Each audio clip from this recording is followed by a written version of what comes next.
G20 Health Working Group Summit has come to a close, held in Durban. The summit focused on accelerating health equity, solidarity and universal coverage. One of the major discussions was about scaling up efforts to eliminate cervical cancer, which has become the second most common cancer among women in South Africa. Another point of discussion was, of course, the national health insurance system, and Health Minister Dr. Motsoaledi addressed the need for universal health coverage, stressing that global health efforts must ensure no one is left behind as health costs rise worldwide. The Health Minister joins me now to discuss this and other key outcomes from the summit. Thank you so much for your time, Minister. We do appreciate it. I feel like I just saw you. You were in Durban with me. Now you're here. Thanks for coming out of the NEC for us. Thank you. Let's start off with if you think the G20 Health Working Group Summit was a success. Yes, it was a great success. Even though you are aware that I addressed them and left, I still have to get an official report from my officials who were there. But from what I picked up, it was a great success, yes. Why would you say such meetings are so important? Because it's countries from across, it's G20 members, all speaking about how to better health. Why are such meetings so important? Because many would look at this and say, this is nothing but a talk shop again, nothing really comes out of this. You know, Heidi, I've heard about these issues, about talk shops. For instance, when we go to Davos, you know, the World Economic Forum, when you go to United Nations high-level meetings of heads of states, when you go to United Nations General Assembly, etc., people say they are talk shops because they don't see the results as the things happen. It takes a bit of time, but consensus is very, very important around the world. For instance, the Millennium Development Goals were passed a long time ago for 2030. You know, it's a period of 15 years, 2030. So if you meet and tell people about something that's going to happen in 15 years' time, they believe it's a waste of time. You have just mentioned the issue of cervical cancer here. Yeah. Yes, we started immunizing young girls in schools in 2014. You know, 9-year-olds. You're going to see the results when they are 30 or so, when you start seeing the incidence of that cancer going down. So people want immediate results. Unfortunately, some of the things which are being discussed have got long-term results, but even when the results are short-term, you may not easily see that it was a result of that meeting, which I thought it was just a talk shop. Let's speak about some of the big themes that came out of this G20 meeting. I think a lot of it focused on universal health coverage. We would call it NHI. And there's been a lot of pushback around NHI here in South Africa. Who's going to fund it? How are we going to find the money? Is it actually going to work? If you look at the state of our public hospitals. We spoke to the DDG of NHI, Dr. Nicholas Crisp, who tried to emphasize that this is actually going to be the game changer to making sure that everyone has access to healthcare. How important is it for us to make sure NHI works? Well, let me come to this game changer story first. It's not only Nicholas Crisp that say this thing is going to be a game changer. The question is universal health coverage. Remember, South Africa we are not the architect of universal health coverage. We just joined in and say we also want it. But on the issue of game changer, if you look at the editorial of the Lancet is one of the world's 4 best-known medical journals. It's a British medical journal. In their editorial in 2013, in September, they said ever since human beings started populating this planet, there have been 3 transitions in health. I mean 2, sorry. Yeah. 2 transitions. The world in health has changed only twice. You can imagine, since human beings came. The first transition, which they call demographic transition, was when clean running water, sanitation. We take it for granted now.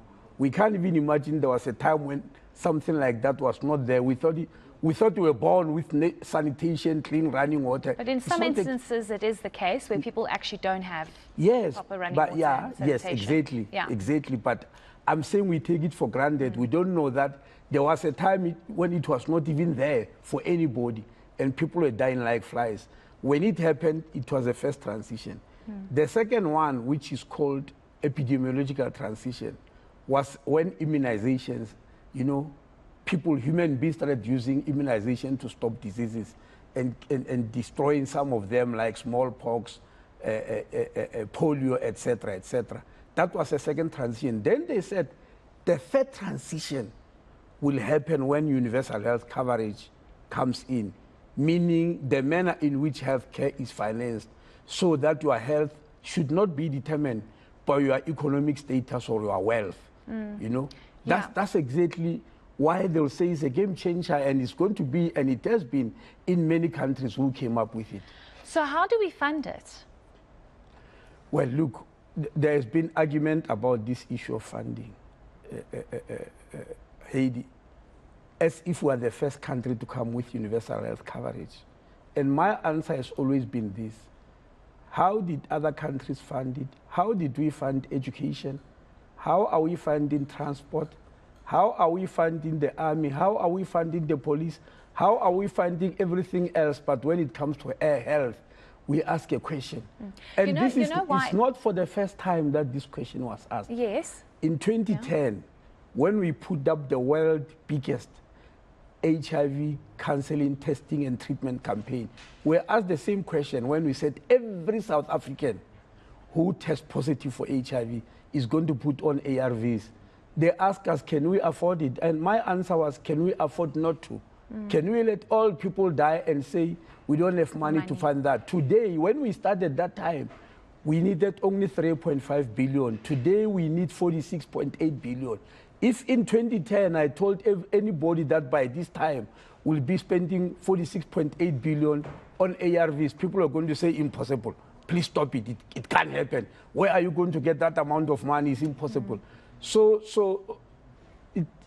answering such questions is not productive. What is productive is,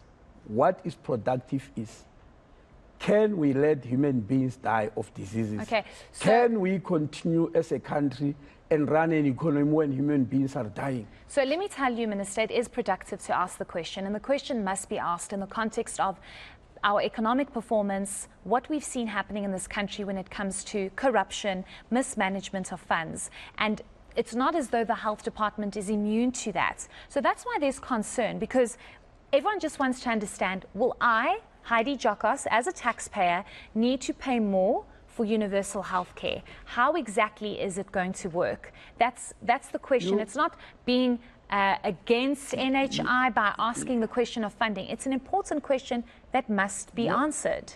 No, we have answered it in many ways. I wrote a 216-page affidavit to the court where we're explaining everything, because it takes a long time to explain. It's a little bit complex. But in the Act, we said we will only implement that part which we are able to fund. That is the time when we'll come back. Just to give you an example, we said under NHI, we are going to put up a program whereby every woman who falls pregnant, regardless of their socioeconomic status, have got the package. We will say their package is, and experts will advise us, their package will be that she can go and see a GP so many times during the course of the pregnancy. She can then be allowed to see a specialist so many times during the course of pregnancy. She can be put under an ultrasound scan to check the health of the baby, not the sex, as people are doing so many times during the course of the pregnancy. And we caused that, and we are able to fund it, and we are able to say we have got money for it, because we know how many women on average fall pregnant every year. You put it there. At the moment, we've just said grade R must be compulsory. Kids must go to school. During the piloting stage, when we were piloting primary health care in our district, we found many school kids who go to school, have got poor eyesight, and the teachers are not aware. have got poor hearing, teachers are not aware, have got poor speech because of oral hygiene, teachers are not aware. We pick that up, and it's a huge number of kids who go to school and gain nothing. We will put the program and say all of them must be assessed for, and we'll cost it, and say now this is how much it will cost, and we'll go for it. So you will do it in phases when you are able to. And it will be the allocation of what is given to the health departments, and you'll find a way. What the country can afford at any one time. And all countries in the world implemented it in that way. There is not a single country who have sat down and say, because it's a lifelong thing. How do you fund a lifelong thing? Let me give you the question of medical aids and private health care. Medical aids were instituted about 50 years ago, close to 50 years ago in 1967. Nobody sat down and said, we are starting a system of medical aid and let's calculate how much is it going to cost, how we are going to fund it. It started and it evolved over the years on its own, and it's still evolving today. It's still bringing lots of changes. So the fact of the matter is, Minister, that even people on medical aid struggle to get... Exactly. Okay, so... That's exactly why you want universal health coverage. So could you answer me as to when we will see NHI rolled out? It's not an event. It's not an event. I didn't say it was an event. No. It's I'm not just an trying event. to understand. I'm trying to explain to you. When you say when, it's like when there's going to be a soccer match, you say when is it starting? No, Minister, I'm not saying that. No. The NHI will be on, as I'm saying, bit by bit. For instance, at the moment, first phase. We've just released regulations for public comment. That is a process already. And after the regulations, we are going to put up committees. That is a process already. We've already started in district putting what we call CAPs. CAPs are contracting units for primary health care, where groups of health workers, nurses, doctors, pharmacists, etc., come together to form that unit. We have already established some of the units. We have already had areas where GPs in private practice are contracted to work in clinics, which was not there before. All those are elements of NHI. So I'm not being funny when I say it's not an event. It's a process that takes place over a long period of time. Okay, got you. I asked you this question in the week, but I have to ask you again because we were at Caprisa yesterday and they're doing fantastic work, but there's a fear. And what? Caprisa. Okay. But they are obviously very stressed because of the funding issue from the US. You have very strong views about the fact that America doesn't owe us anything. Of course they don't, but a lot of these centers are reliant on this funding. And I'm wondering if you, as the health minister, are thinking about what you're going to do because funding's being cut. Yeah, Caprisa is world-class, for your information. It's a world-class research organization. Absolutely, they're doing amazing work. Yes. It's doing amazing work, absolutely. Now, unfortunately, Trump hasn't stopped funding to Caprisa only. All the research organizations around the world, I'm sure you are aware, all of them. Now, what we do is, number one, we believe it's high time that we become self-reliant as a country. We need to plan on that. But we didn't just sit and say we're waiting for that self-reliance. I've had lots and lots of meetings, including even yesterday, with other funding agencies around the world. But many of them, to be honest, they told us that we are going to try our best to help, but will not be able to replace the US in its totality. So the third thing we are doing because of that is to look at what is the part which you can take and at what level. We can't just say everything that was there is going to get replaced. No funder has been able to tell us that. Even funders that are governments, we've already, for instance, met the foreign office. They used to call it DFID. It's a British office like USAID, the Development Agency of Britain. Now they call it Foreign and Office something. I just forgot. FCDO. I forgot the term. Yes, it's British. And they tell us straight that we are going to try and come in, but don't think we'll be replace anything. Now, the other fact you must remember, there is no funder or no government which had put money aside and say we are waiting for eventuality when something like this is done by Trump. Nobody foresaw, even though they knew his policies before he came in, but nobody saw this, this sudden, disruption of what's happening around the world, which has been happening over ages. So they have to sit back and think and see where do they start building up some resources in order to help. And that's going to happen. That includes Global Fund, which was established 2 decades ago to fight HIV, AIDS, TB, and malaria. Global Fund meets every 3 years to do what is called a replenishment round, put money together and see where they can help. Coincidentally, their next replenishment round is in September, and it's going to be in South Africa for the first time in 20 years. It has never been on the African continent. We're already having discussions with them, with the president of Global Fund and other stakeholders. Can we ramp up more than what we have done in other years because of this problem? So all those plans are in the pipeline. Okay, so let me ask you in a different way. Should we be worried? Should we stress?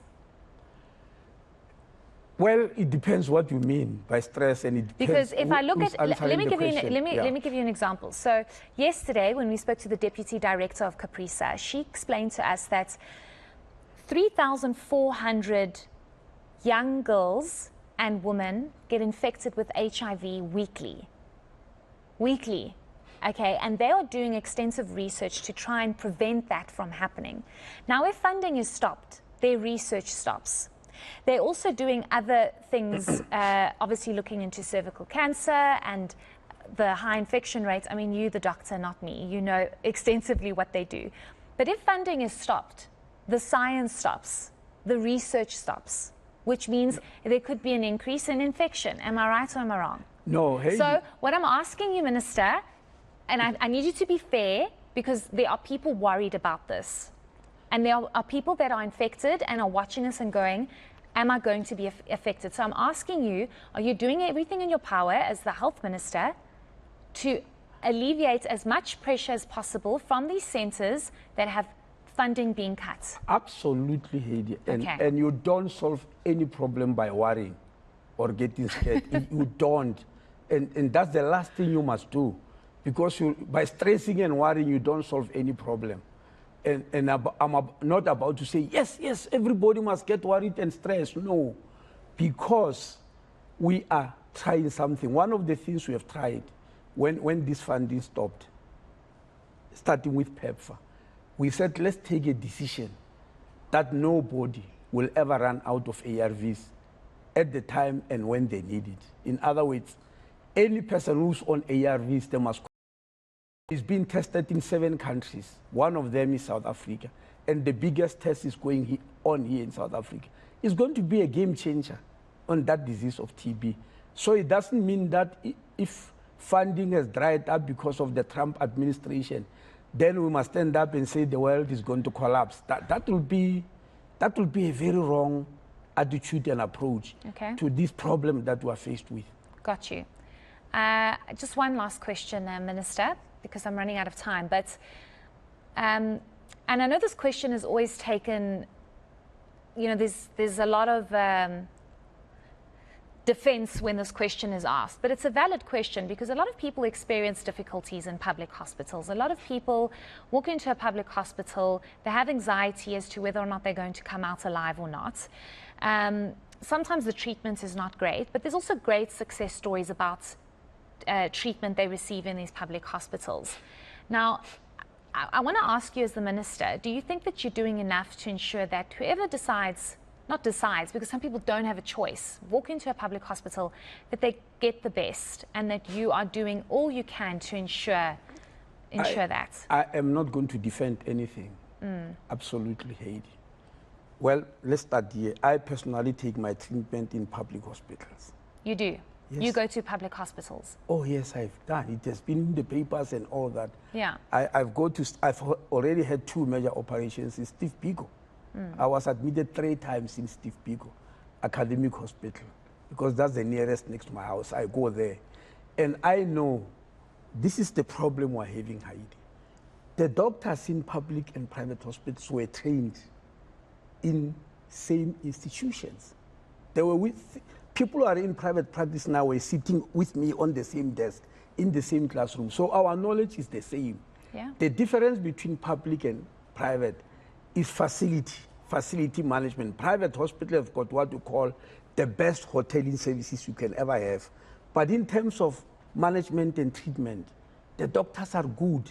So when we say NHI, healthcare financing, we want to change the manner in which healthcare is financed so that even those who go to public hospital, it will be financed adequately. Because at the moment, it's not like that.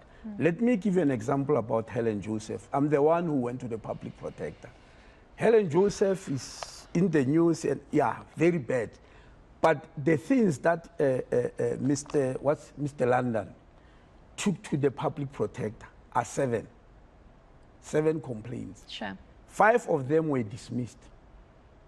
They said it's not true, and even he accepted that he was wrong. It was about whether he was given good treatment, whether clinical management is. It was about the knowledge of doctors and nurses and the way you treat patients.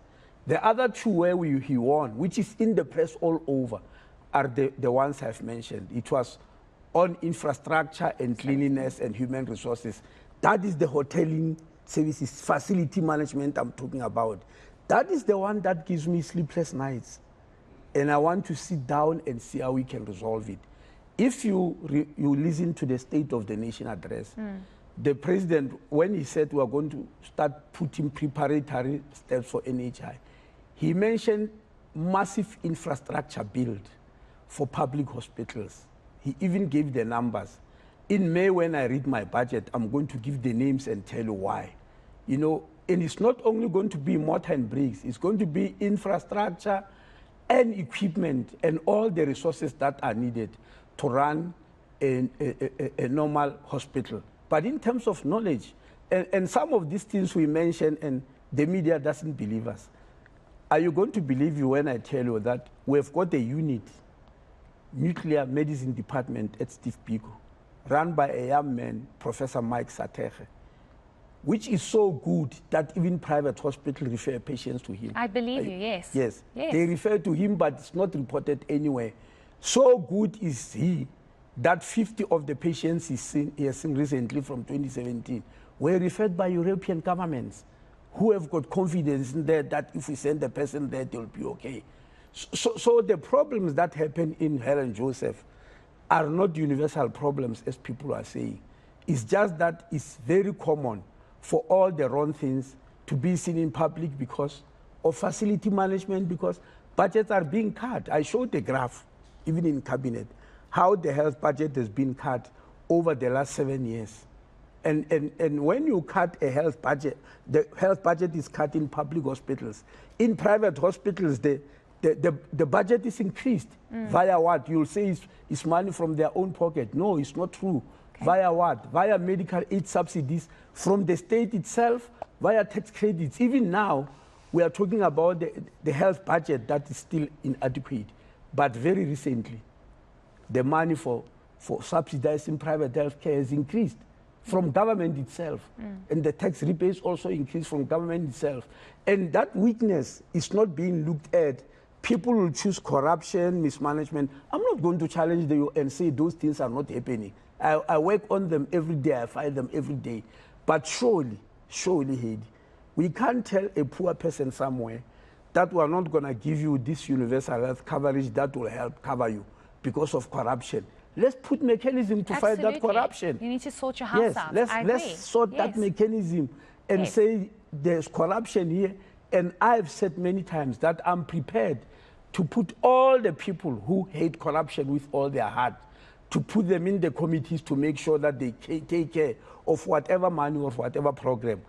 I told you that we're spending 46.8 billion rand now on ARVs. There's never been any corruption ever since the process started in 2010.